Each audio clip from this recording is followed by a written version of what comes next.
Hello, everyone, and welcome back to my YouTube channel.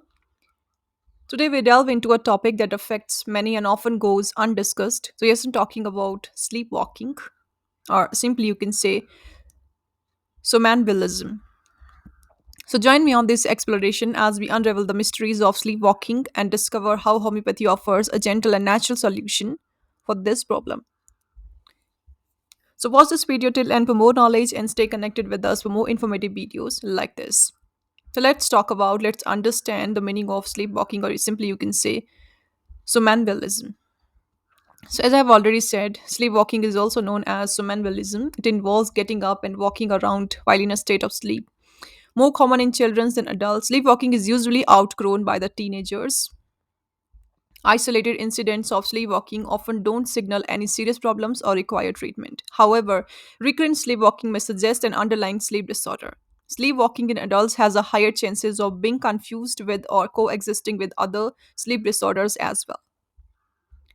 Now, next, we'll talk about the clinical features of sleepwalking and the symptoms. So sleepwalking usually occurs early in the night, often 1 to 2 hours after falling asleep. It is unlikely to occur during naps. A sleepwalking episodes can occur rarely or often, and an episode generally lasts several minutes but can last longer. So someone who is sleepwalking may get out of the bed and walk around, sit up in bed and open his or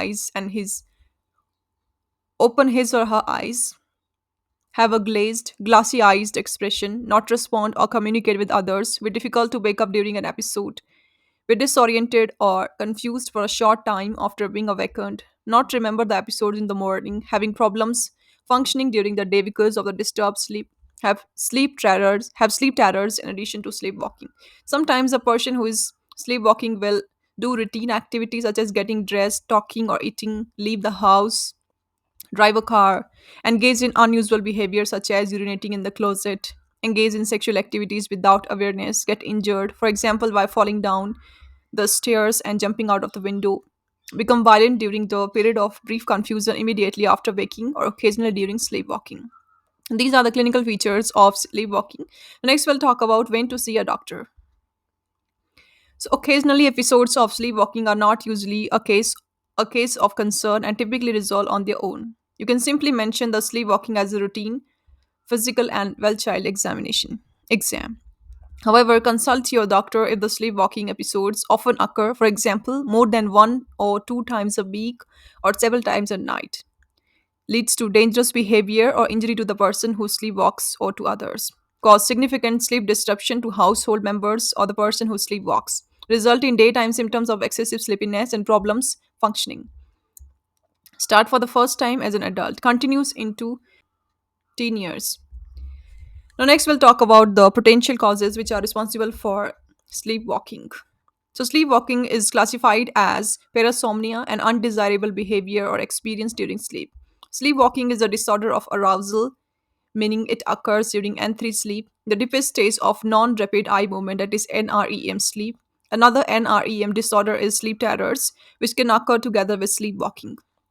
Many factors can contribute to sleepwalking, include sleep deprivation, stress, fever, sleep schedule disruptions, travel, or sleep interruptions. Sometimes sleepwalking can be triggered by underlying conditions that interfere with the sleep, such as sleep disorder breathing, which is a group of disorder featuring abnormal breathing patterns during sleep. For example, obstructive sleep apnea. Taking certain medications such as hypnotics, sedatives, and certain medication used for psychiatric disorders. Substance use such as alcohol, restless leg syndrome, GERD, that is gastroesophageal reflux disease. Now, next, we'll talk about the risk factors. So, factors that may increase the risk of sleepwalking include genetics and age. Next, we'll talk about investigations and diagnosis.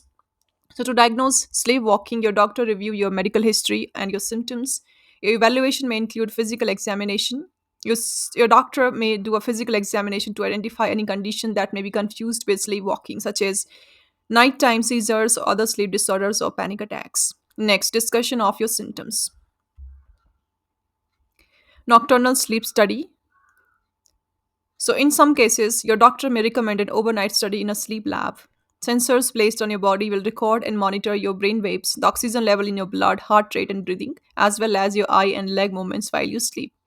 You may be video tapped to document your behavior during the sleep cycles. So these are the diagnoses. Now next we'll talk about the treatment. So what is the ultimate treatment for sleepwalking? Yes, we are talking about the homeopathic medicine and homeopathic medicine and homeopathic treatment for the sleepwalking. Let's talk about the homeopathic medicines for the sleepwalking.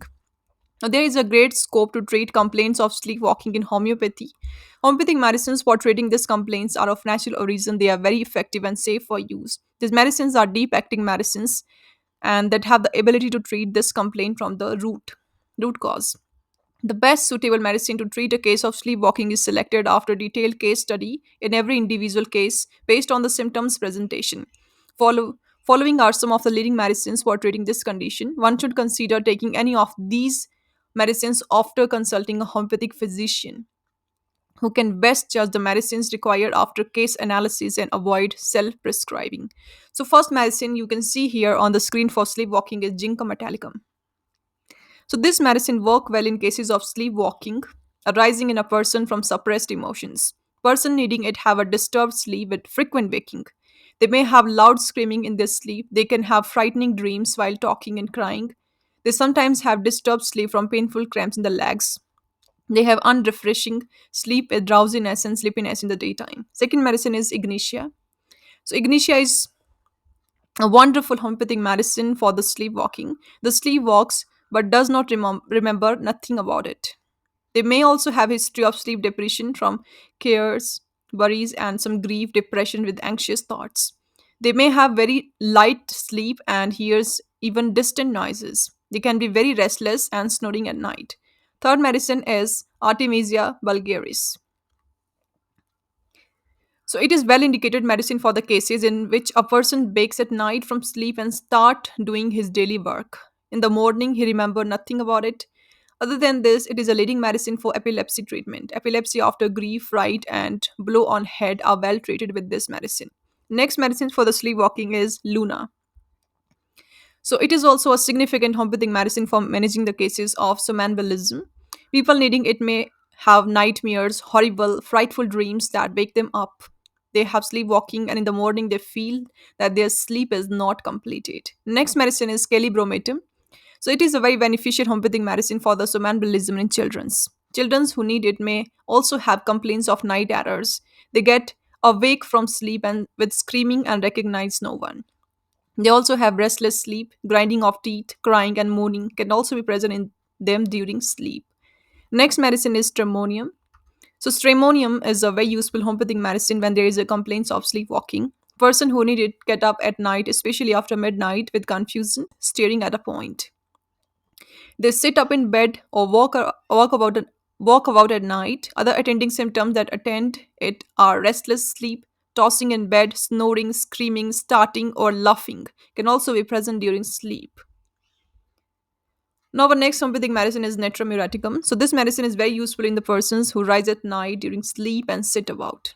They may have anxious dream while beeping during sleep, and other complaints of talking in sleep may also be present in them. Their sleep is also disturbed. On awakening in the morning, they feel unrefreshed. A violent headache may also be complained about in the morning, and during the day, there is excessive drowsiness and frequent yawning. Next medicine is phosphorus. So it is a very valuable another homeopathic medicine for the cases of sleepwalking. In cases needing it, there is a restlessness and disturbed sleep at night. There are frightful and horrible dreams in those requiring it. Along with this, there is a frequent waking with fright. During sleep, there may be crying, moaning, and jerking of the limbs. Next medicine is Califos. So it is a very effective homeopathic medicine to treat somnambulism in the children's. Those needing it are restless in sleep and maybe mumbling, crying, moaning, and talking in sleep. They also have night terrors and awakens with fright even from sound sleep at night. In the morning, they feel sleepy and are difficult to awake with excessive yawning. Excessive tiredness may also be present where it is required. Now, the last homeopathic medicine for the sleepwalking is Silesia. So it is So it is another good homeopathic medicine for the somnambulism. The person needing it gets up from sleep at night, walks, and afterwards lies down. The sleep is restless with crowded dreams and frequent waking. They may be talking loudly in the sleep. They can also have complaints of nightmares, snoring, jerking of the limbs, or some other complaints that they may have during sleep. And then all these symptoms, it is a specific medicine when sleepwalking occurs at new and full moon. So these are the homeopathic medicines which can be used for the treatment of somnambulism, or simply you can say sleepwalking. So that's all. In conclusion, I want to say that sleepwalking, while mysterious, can find a gentle ally in the homeopathy. By understanding the unique characteristics of our individuals and applying holistic medicines, we can promote restful and serene sleep. So if you find this video helpful and valuable, so don't forget to give this video a thumbs up and subscribe to our YouTube channel and hit the notification bell for more insights into the world of homeopathy and natural healing. So, thank you so much for joining me on this journey to understand and address sleepwalking naturally. Until next time, take care and see you guys in the next video. Till then, stay safe and stay healthy. And if you are suffering from sleepwalking, or any other health issues, you can contact us for online appointments. On the screen, you can see how to contact us. So, that's it for now, and thanks for watching this video.